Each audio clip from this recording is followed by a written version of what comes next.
외환당국의 고강도 구두 개입에 원달러 환율이 1,449원대까지 떨어지며 3년 1개월 만에 최대 하락폭을 보였습니다. 정부는 해외 주식을 매각하고 국내 주식으로 유턴하는 서학개미에게 장기 투자 시 양도소득세를 한시 면제하기로 했습니다. 고환율 배경과 국내 증시 올바른 방향, 김광석 한양대 겸임교수와 짚어보겠습니다. 어서 오세요. 네, 안녕하세요. 자, 지금 외환시장에서 연고점을 위협하던 원달러 환율이 어제 급락을 일단 했는데 네. 환율이 좀 안정적인 흐름을 찾아가고 있다라고 저희가 볼 수 있을까요? 네, 당분간은 환율 안정의 흐름이 다소 나타날 가능성이 있어 보인다. 네. 의도적으로 찍어 누르듯이 환율 안정을 유도하는 것 같다. 이렇게 의견을 드리고 싶은데요. 네. 마치 이런 겁니다. 첫 번째는요, 환율 종가 관리에 나섰다. 그러니까 연말이면 이제 곧 12월 31일 기준에 환율 종가가 결정되지 않겠습니까? 네네. 그럼 이제 이 환율 종가는 사실상 환율 그 종가를 기준으로 그 나라의 2025년에 환율은 어땠는지를 평가하는 잣대로 쓰일 겁니다. 그래서 고용 상황도 중요하지만 고용률도 중요하듯이 이것은 마치 종가 관리에 나서는으로써 어쩌면 이게 종가 관리, 실적 관리 혹은 정부의 성과 관리, 외환 당국의 이런 면도 있지만 한 가지는 또 환손실을 피하기 위한 많은 기업들이나 금융사들이 종가 환율을 기준으로 해서 환손실 여부를 평가하기도 하거든요. 그러니까 환손실을 최소화하기 위한 종가 관리에 나서고도 있다. 이게 첫 번째 주안점이고요. 두 번째는 어쨌든 우리 몸에 열이 나고 있는데 네. 열이 나고 있는 근본 원인은 어떤 병 때문이에요. 근데 해열제를 먹음으로써 어쨌든 열은 떨어뜨릴 수 있겠죠.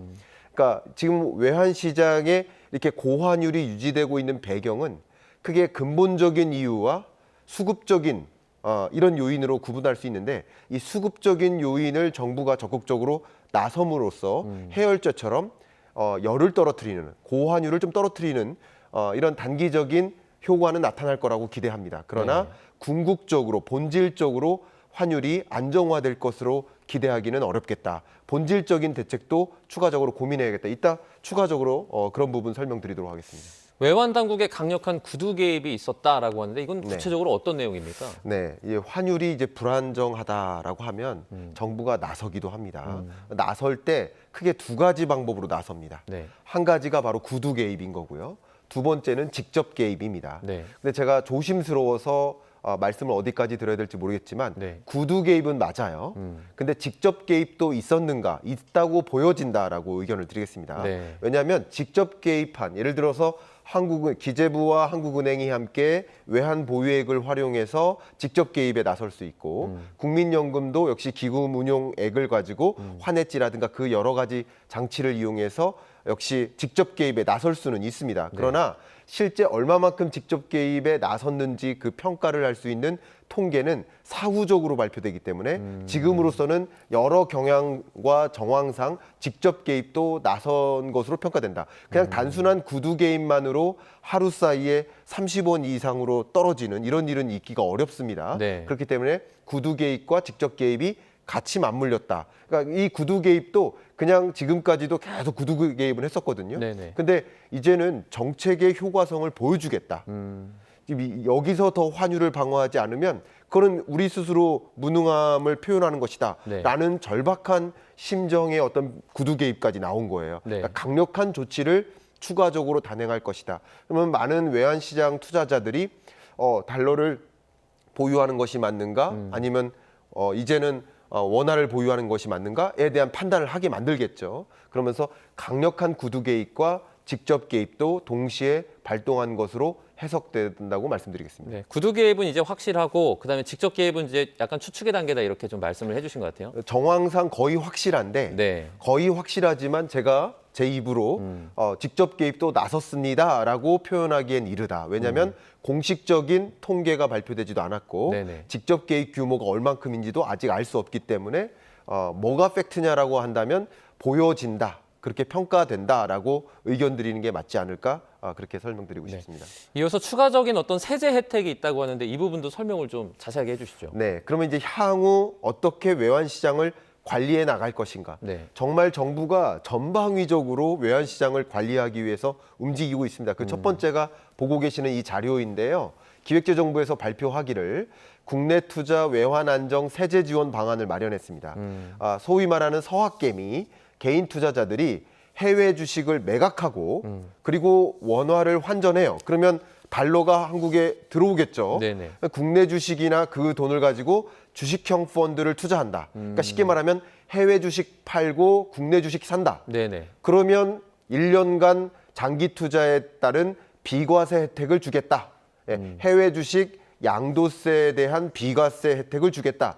강력한 조치죠. 네네. 그럼으로써 많은 서학개미들이 국장으로 들어와라 하는 러브콜 메시지를 궁극적으로 이 세제 지원을 통해서 마련하겠다라는 굉장히 강력한 신호라고 볼 수 있겠습니다. 근데 이렇게 하면 그러니까 서학개미들에게는 어떻게 보면 국내 투자로 유도를 할 수 있겠지만 그렇죠. 그냥 국내 투자만 하던 분들은 별다른 혜택이 없는 거 아닙니까? 그렇죠. 그런 면에서는 형평성에 대한 논란이 시작될 수 있겠다. 한 가지 형평성 논란, 지금 앵커님께서 너무 중요한 부분을 지적해 주셨는데요. 네네. 나는 해외 주식 투자 안 했는데, 나는 다른 데 투자했는데, 나는 저축만 했는데, 지금 환율 안정에 나름 기여했었던 그런 국내 주식 투자자들, 이 투자자들은 아무런 혜택이 없고 오히려 이 환율을 상승시키는데 일정 부분 기여했다고 정부가 스스로 평가하고 있는 이들에게는 뭔가 양도세 혜택을 줌으로써 형평성 논란이 있을 수 있고요. 네네. 또 한 가지 측면은 해외 주식 투자자들이 뭐 경우에 따라 다르겠지만 뭐 20억, 뭐 몇백억 이렇게 대규모 투자를 하고 있는 투자자들도 많이 있습니다. 네네. 그런데 그런 고액 자산가들에게 양도세를 면제해 준다? 이것은 또 다른 어쩌면 양극화와 같은 그런 영역에 있어서의 큰 특혜가 되겠네요. 또 이게. 다른 형평성 논란이 네네. 있을 수 있겠죠. 그래서 국내 투자자와 해외 투자자 간의 형평성 논란도 있고 자산가와 비자산가 간의 형평성 논란 이런 것들도 충분히 있을 수 있다. 그러나 정부가 그것을 인지하면서도 네네. 그만큼 환율 안정이 중요한 사안이다라고 평가하고 있다고 의견을 드리겠습니다. 그러면 그 이제 뭐 정보 분석에 따르면이지만 네. 서학개미가 고환율의 주 원인은 맞습니까? 저의 뭐 소신껏 의견을 드린다면 네네. 주 원인은 아니라고 생각합니다. 아, 제가 말씀드렸듯이 아까 본질적인 질병은 다른 데 있어요. 근데 그것으로 인해 열이 나요. 그럼 열이 나는 걸 해결하기 위한 조치. 그러니까 열이 나니까 지금 뭐 예를 들어서 해열제를 먹인다 이런 고민을 하는 거잖아요. 그러니까 서학개미들은 왜 해외 주식 비중을 늘려나갈까? 한 가지 이유는 아무래도 환율이 안정화되지 않을 거야. 앞으로도 강달러, 소위 우리나라 입장에서는 강달러인 거죠. 우리나라 입장에서는. 그러니까 원화 약세가 앞으로도 이어질 거라는 전망이 있으니까 달러 표시 자산을 선호하는 거 아니겠습니까? 또 국민연금도 마찬가지예요. 계속 해외 주식 비중을 늘려나가고 있거든요. 네. 지금까지도 그랬고 앞으로 5년 동안의 계획하에도 해외 주식 비중을 늘려나갈 겁니다. 네. 지금 1,322조 가량의 기금 운용액을 해외 주식 비중이 이미 더 많고 해외 주식 비중을 늘려나갈 계획인데 그건 왜 그럴까요?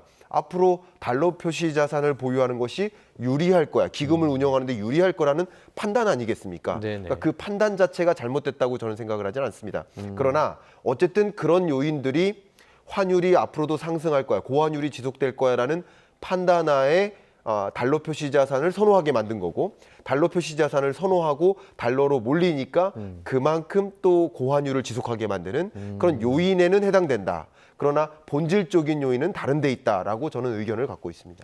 정부가 기업들이 해외에 지금 쌓아두고 있는 그 달러들을 어쨌든 국내로 들어오게 하려는 그런 노력도 하고 있다고 하는데 네. 첫 번째 이게 어떤 거고 네. 두 번째로는 효과가 좀 있을까요? 네, 그러니까 다각도로 이제 설명을 드리면, 그러니까 수급적인 요인이 한쪽이 있고요. 네. 본질적인 요인이 있다, 구조적인 요인이 있다 이렇게 말씀을 드릴게요. 그러면 수급적인 요인에서는 우리나라에서 달러가 귀한 거예요. 네. 산에 올라가니까 물이 부족해요. 물 파는 사람이 별로 없어요. 네네. 유독 산에 올라가면 물값이 비싸지는 거죠. 그죠? 생수값이 비싸지는 그런 거예요. 그러니까 지금 달러가 귀한 거예요. 왜 귀하냐? 첫 번째 아까 말씀드린 대로 서학개미가 해외 주식 비중을 늘린다. 외국인이 한국 주식을 투자하지 않는다. 또 기업들이 수출을 많이 하는데 수출에 따른 돈을 달러를 가지고 들어오지 않고 있다.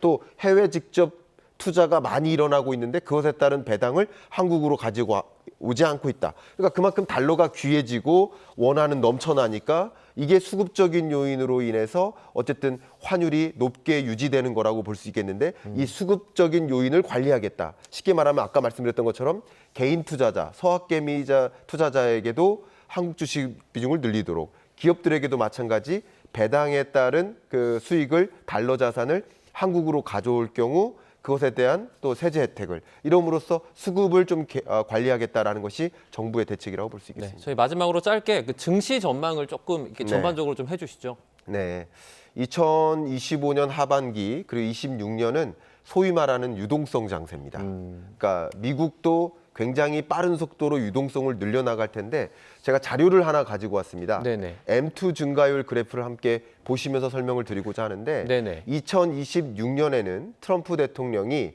미국 행정부가 굉장히 적극적으로 유동성 공급 속도를 늘려나갈 겁니다. 네. 지금 본질적으로 이 원화 가치가 약세인 이유는 미국도 M2 증가율이 늘어나고 있지만 우리나라의 통화량 혹은 유동성 공급 속도가 더 빨라서예요. 돈의 가치가 떨어져서요. 네네. 근데 2026년이 되면 미국의 통화량 증가율이 더 올라설 겁니다. 2020년, 21년처럼 말이죠. 네네. 그렇게 되면 환율의 안정화가 야기될 수 있습니다. 이게 구조적인 요인인 거예요. 이게 바로 유동성 장세를 만들 것이고 25년 하반기, 26년까지 소위 유동성 공급 속도에 따라서 네네. 자산 가치가 오르는 그런 현상이 전개되지 않을까 이렇게 전망하고 있습니다. 네, 그러면 어쨌든 투자자 입장에서는 전략적으로 좀 어떻게 전략을 짜는 게 좋을까요? 전략적으로는 첫 번째, 네. 어쨌든 현금을 많이 갖고 있는 것은 좋은 방법이 아닙니다. 아, 돈의 가치가 계속 쪼그라드는 네. 아마도 여러분 많이 들으셨겠지만 돈이 휴지 조각이 되고 있다.